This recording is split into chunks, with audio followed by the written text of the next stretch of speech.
warahmatullahi wabarakatuh. Anak-anak, saya akan menyampaikan tentang materi impuls dan momentum, tapi saya rangkum seringkas-ringkasnya. Kamu sudah membaca materi yang sudah saya kirim kemarin. Kamu lihat konsepnya, peta konsepnya, yaitu ke bawah. Ya, impuls dan momentum linear ke atas. Jadi momentum linear itu ada momentum, di mana momentum itu ini sama dengan M kali V. Kemudian impuls itu F kali delta T.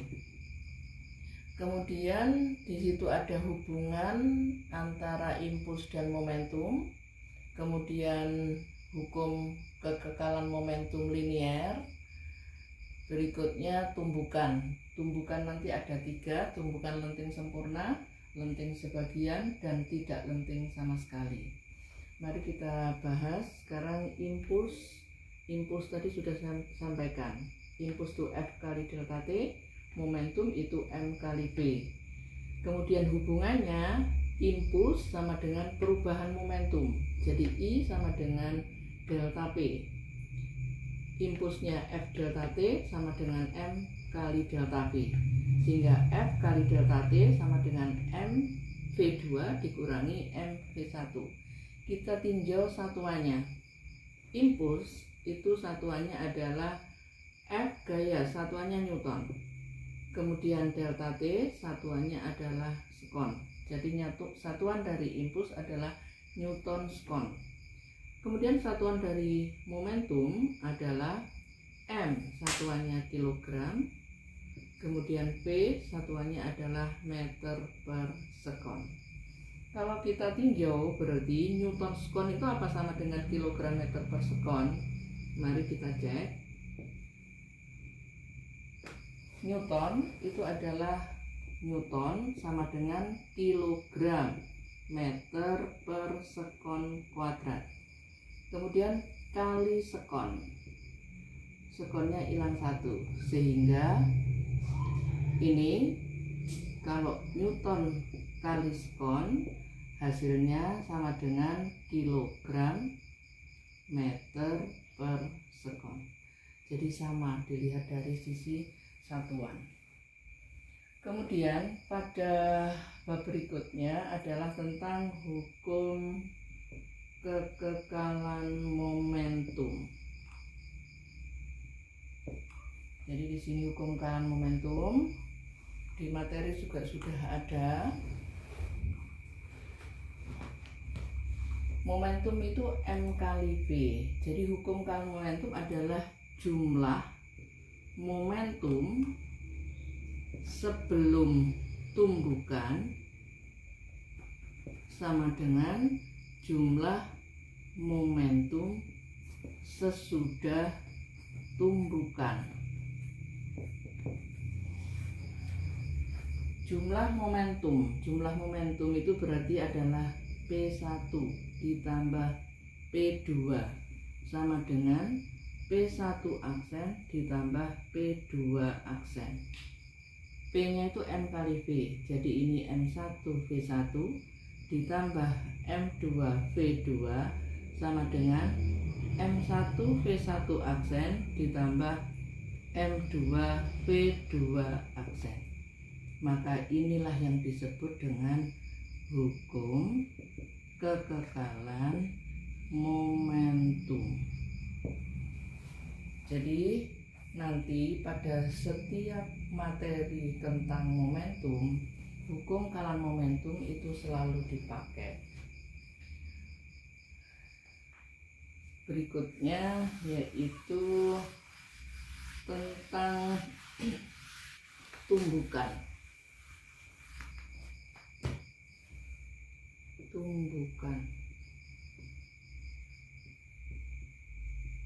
Tumbukan itu ada 3 macam. Yang ke-1 adalah tumbukan lenting sempurna.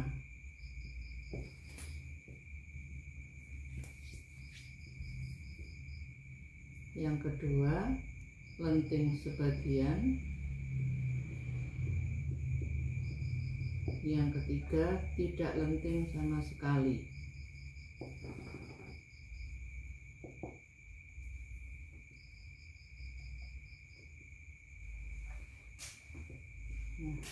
Untuk tumbukan lenting sempurna itu mempunyai koefisien restitusi E sama dengan 1. Lenting sebagian harga E-nya kurang dari 1. Kemudian untuk tidak lenting sama sekali, harga E-nya sama dengan 0. Konsep tentang lenting sempurna itu kalian bisa saya beri contoh. Misalnya kamu melepaskan bola atau benda itu dilepas dengan jatuh bebas dari suatu ketinggian. Kemudian kalau dia memantul, di mana dia balik ke posisi semula,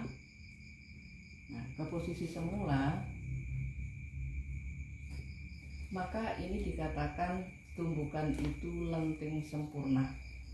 Jadi V ke bawah dan V aksen ini besarnya sama, cuma arahnya saja yang berlawanan. Jadi kalian ingat momentum itu adalah merupakan besaran vektor. Kalau lenting sebagian itu contohnya kalau bola itu dijatuhkan bebas atau jatuh bebas dari suatu ketinggian, baliknya tidak ke posisi semula, tapi hanya balik pada ketinggian sebagian saja tertentu. Itu lenting sebagian. Kemudian untuk tidak lenting sama sekali, itu kalau benda itu bertumbukan, maka kedua benda itu melekat menjadi satu dan bergerak bersama-sama. Contohnya apa ya? Contohnya ada anak goes naik goes, kemudian dari arah yang berlawanan ada kucing yang berlari, atau jangan kucing lah, tikus saja berlari, kemudian ditobrok oleh goes tadi, melekat menjadi satu, bergerak bersama-sama. Jenenge tidak lenting sama sekali, sehingga kecepatan kedua benda sesudah tumbukan besarnya sama. Di materi sudah ada itu, jadi kamu lihat ke bawah mas, terus tumbukan tidak lenting sama sekali.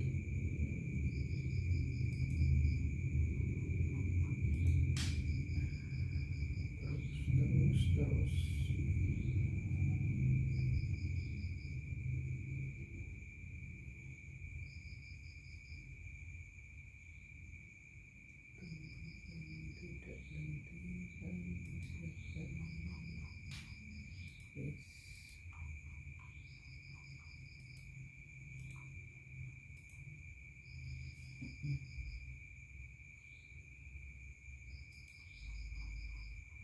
Ada catatan sih mas, munggah nih balik titik. Nah gitu, catatan penting pada tumbukan. Jadi di sini kalau benda itu jatuh bebas dari suatu ketinggian, kalau misalnya dia jatuh bebas, saya hapus aja dulu. Jatuh bebas dari ketinggian H1.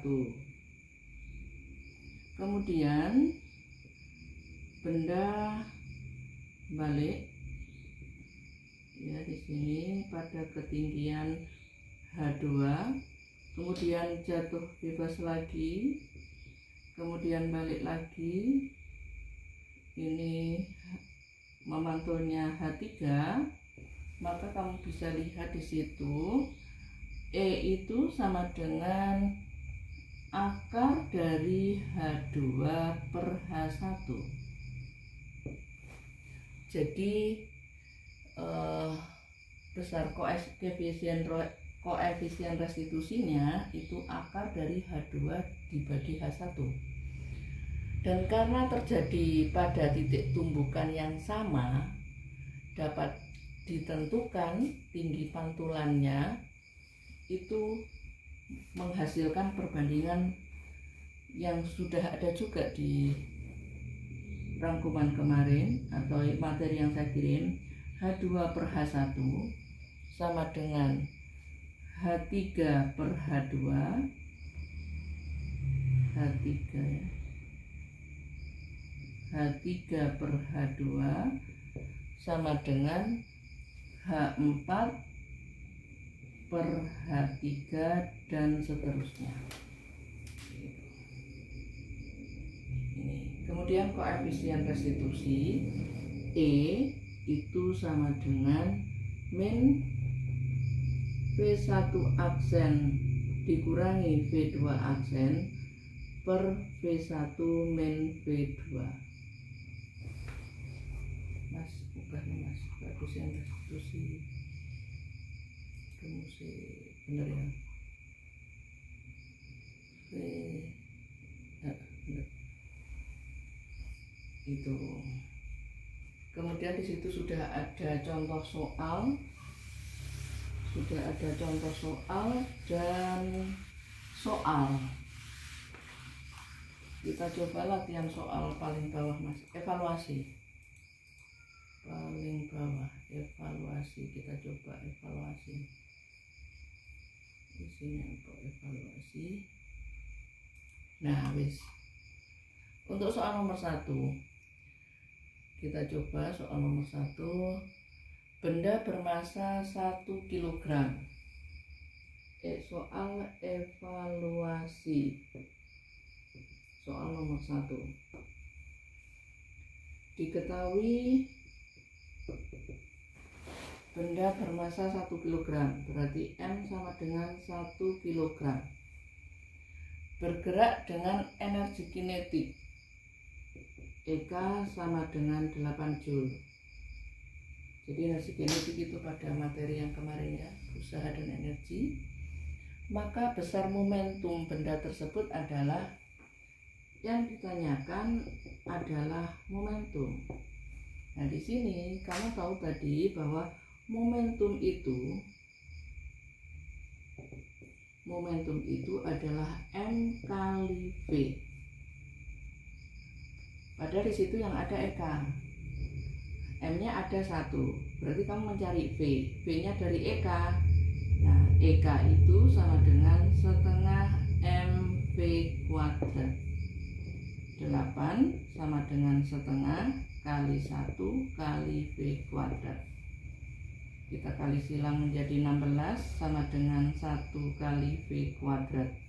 Jadi V-nya adalah akar 16 sama dengan 4 meter per sekon. Jadi momentumnya sama dengan M kali V sama dengan 1 kali 4 sama dengan 4 kilogram meter per sekon. Lanjut, kita coba yang ada hubungannya dengan tumbukan Mas. Tumbukan. Nah, nomor 6. Sekarang akan saya coba soal nomor 6. Saya akan kasih contoh soal nomor 6. Dua buah benda memiliki massa yang sama, yaitu M1 dan M2 sama dengan 2 kg. Berarti diketahui M1 sama dengan M2 sama dengan 2 kg. Bergerak saling mendekati antara keduanya. Jika B1 saling mendekati, berarti kalau saya gambar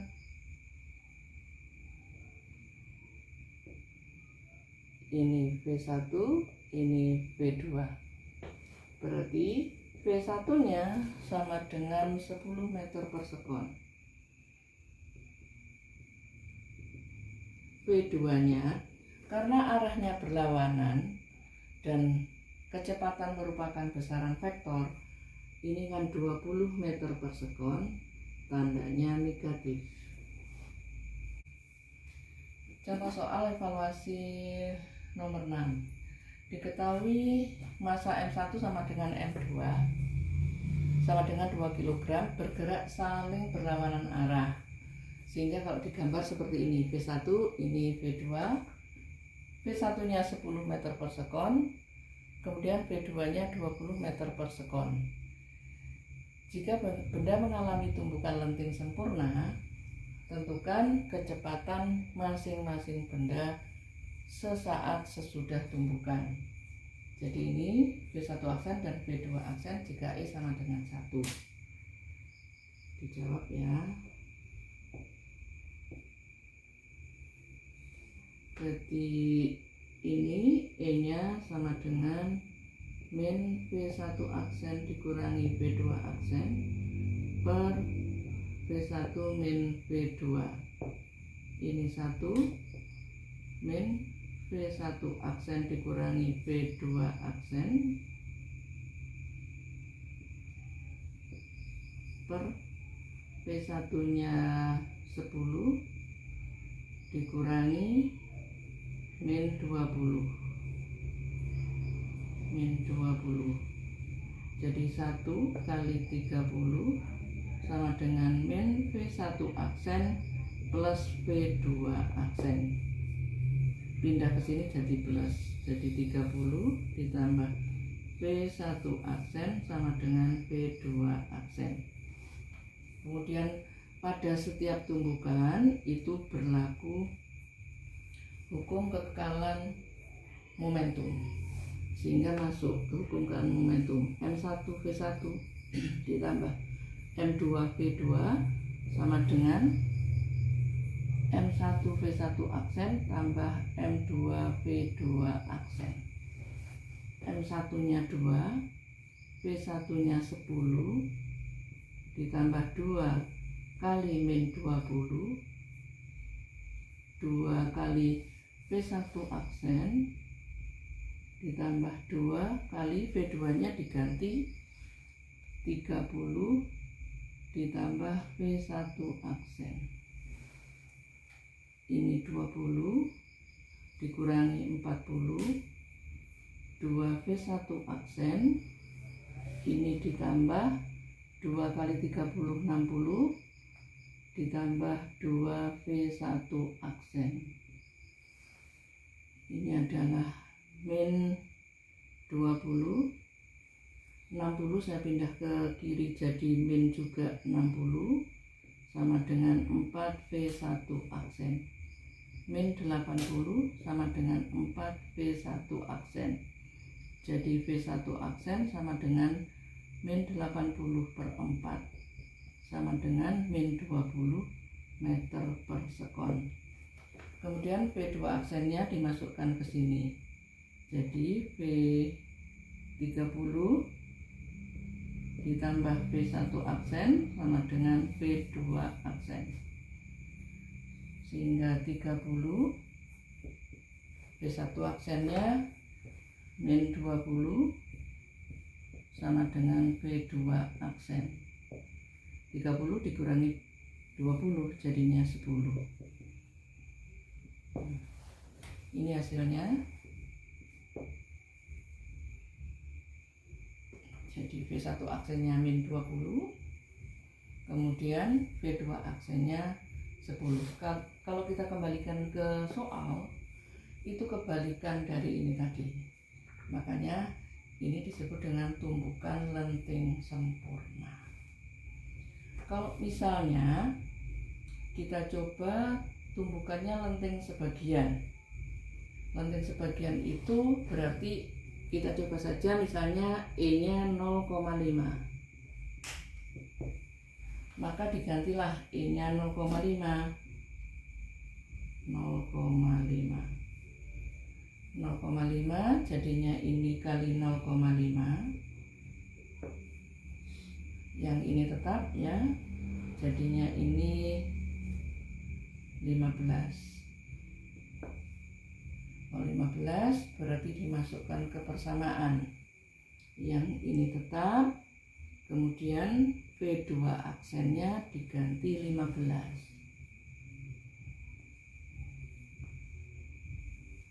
Nah, jadi Jadinya tetap 2 kali 15 30. Ininya tetap, sehingga ini min ini dikurangi 30. Jadinya min 30 dikurangi min 20 dikurangi min 30 min 50. V1 aksennya menjadi min 50 dibagi 4, hasilnya min 12,5 meter per sekon. Dimasukkan ke sini, ini diganti 15 ditambah V1 aksen sama dengan V2 aksen. Kemudian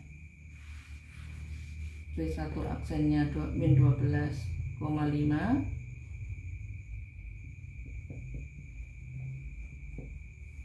ya. V1 aksennya jadi ini 2,5. V2 aksennya ini hasilnya. Itu kalau tumbukannya lenting sebagian. Nah, kalau kita mau coba satu lagi, yaitu tumbukan yang tidak lenting sama sekali. Ya, kalau tumbukan tidak lenting sama sekali, maka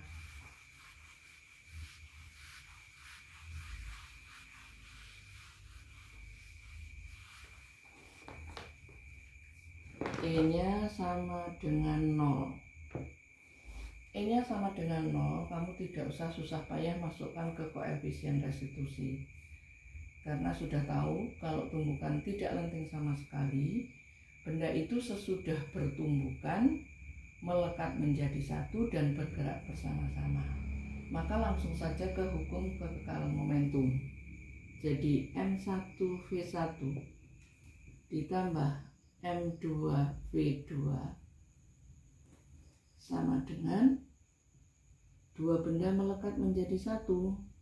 Berarti M1 ditambah M2, ini V12 aksen. Karena apa?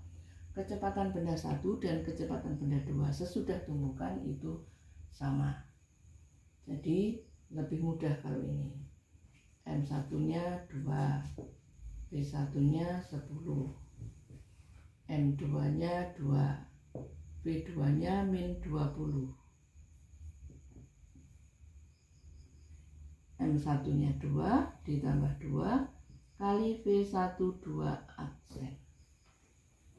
Ini 20 ditambah min 40 ya, sama dengan 4V12 aksen.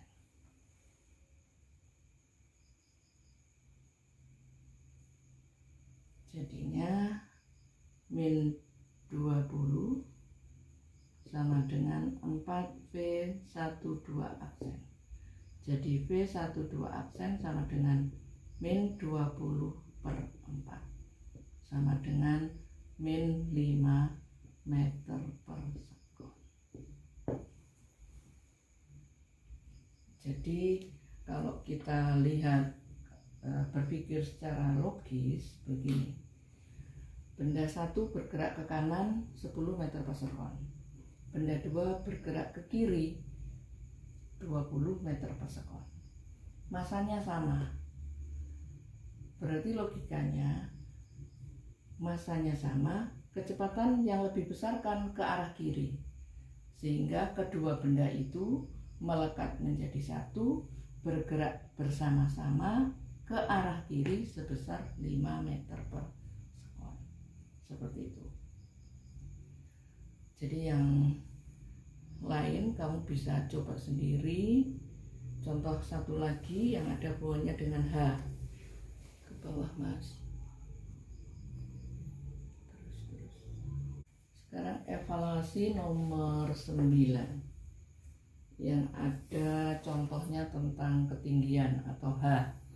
Dimana tadi rumusnya itu ada E sama dengan akar dari H1 per H2 dan ada persamaan H1 per H2 sama dengan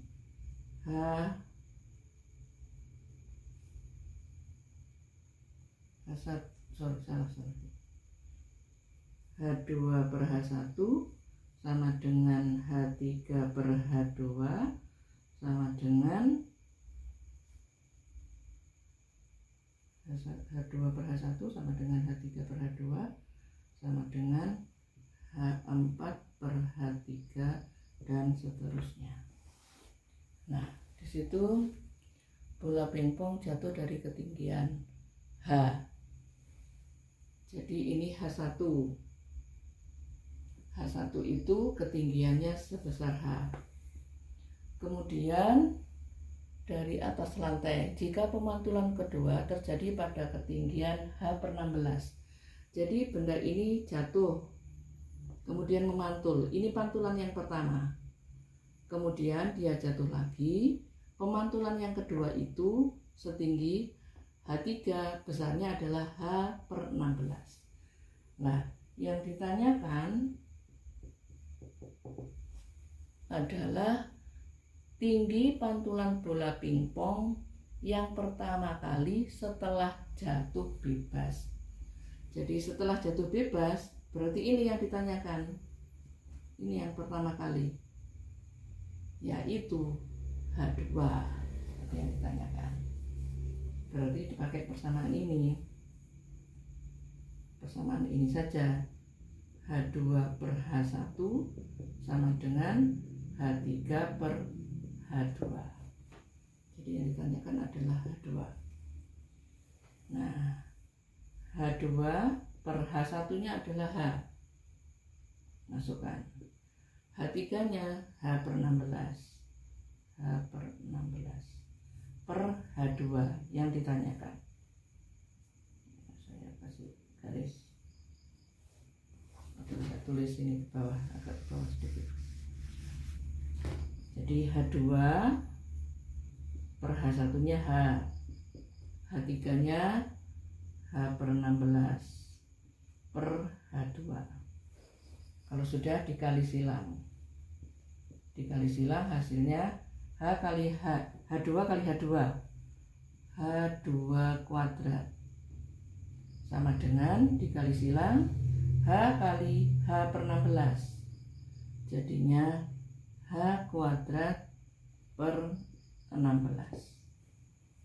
Jadinya H2 saja sama dengan akar dari H kuadrat per 16. Jadi H2 besarnya akar H kuadrat adalah H, akar 16 adalah 4. Ini hasilnya. Selesai anak-anak. Mungkin masih ada soal yang belum paham, bisa kalian tanyakan. Bisa lewat WA atau pas ke sekolah bisa kamu menuliskan dan sebagainya. Mungkin sampai di sini dulu. Assalamualaikum warahmatullahi wabarakatuh.